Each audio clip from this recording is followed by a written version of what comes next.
Piles is one of the oldest diseases known to mankind. This disease is directly related to our lifestyle and dietary habit. Dr. Ashok Bhatnagar, senior surgeon from Sharda Hospital, explained more about it. Pile is what we also call it as hemorrhoids, and for a local language, if you really want to speak, we normally call it as a bawasir. Now, whatever you may name it, this is a disease which is known to mankind from ages. It's an oldest disease which has been seen in human beings. Now, usually these patients are presenting to us with a bleeding from the rectum. Now, when these patients come to us from bleeding per rectum, we have to investigate that patient to rule out whether he has piles or not. As far as the causes of the piles are concerned, there is no specific cause, but what it is being seen, again a social or a lifestyle issues come to it. One, there are people who sit in a toilet seat for a long period of time. They are almost straining and have constipation, and therefore they keep on sitting, and that's one of the leading very important cause for as far as the piles are concerned. Then secondly, these athletes and weightlifting people, they are also prone for piles. Third, your occupational. Now, if your occupation requires to sit for a longer period of time, from morning till evening at your desk job, then also these are the group of people who are more liable to have piles. Plus, besides this, if a patient dietary issues are also this thing, most of the time we advise these patients to take lots of vegetables, fibers, and in the meals. So those patients are not taking much of the water, not much of the fibers. So dietary habits can also lead to piles. The symptoms are basically bleeding per rectum. Now, these patients present to us in the OPD from a bleeding per rectum. Now, this bleeding is usually associated. Patient gives a classical history that when he passes stools, there is a small amount of a streak of blood which is coming through the stool. Sometimes the quantity is less, sometimes it is more, and usually it is being seen this streak of blood is coming when the patient is avoiding lots of pressure or straining and a patient has got a habit of constipation. Before diagnosing piles, the most important thing is that we have to do the complete examination so as to establish that the patient has got piles and nothing else.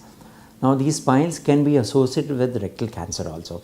So, particularly we are very, very careful if a patient is of a higher age group coming to us with the constipation and bleeding per rectum, and then we find piles also, we always try to rule out a rectal cancer, and in that case, if it is required, we can even do a colonoscopy.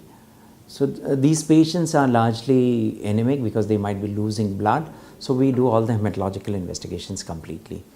Besides that, a very routine clinical examination is that we do a normal pass a proctoscope and see how many piles are there, are being involved, what is the grade of a piles, and then, or if need require, we can do a sigmoidoscopy. These are a small little instrumentation which we can do in that local area, and we can make a diagnosis.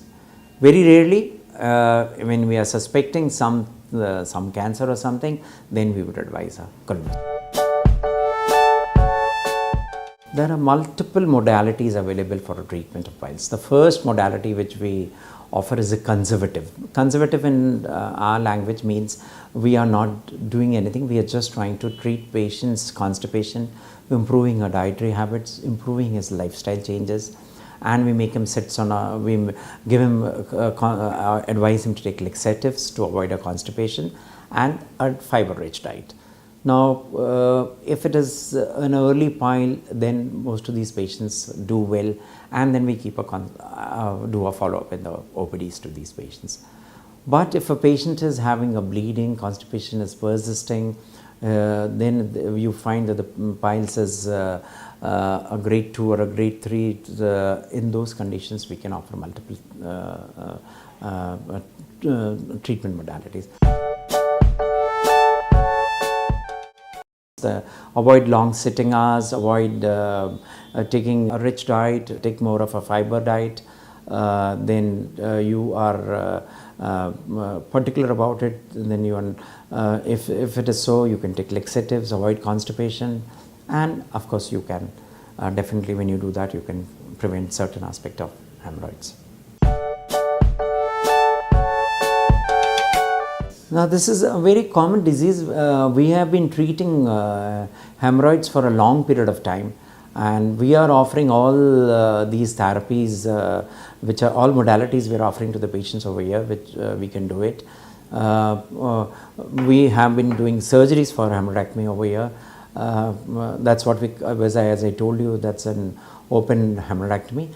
We can also offer these patients these stapler hemorrhoidopaxy, and we can always explain to the patient how does the stapler works, and it is inexpensive, but then of course the biggest problem with that pain which is associated with an open hemorrhoidectomy is taken care of, and something is not excised, so you have been treated without excision of piles. So if these are the points which we can offer to the patients, and we can offer a stapler hemorrhoidectomy or apaxy over here also.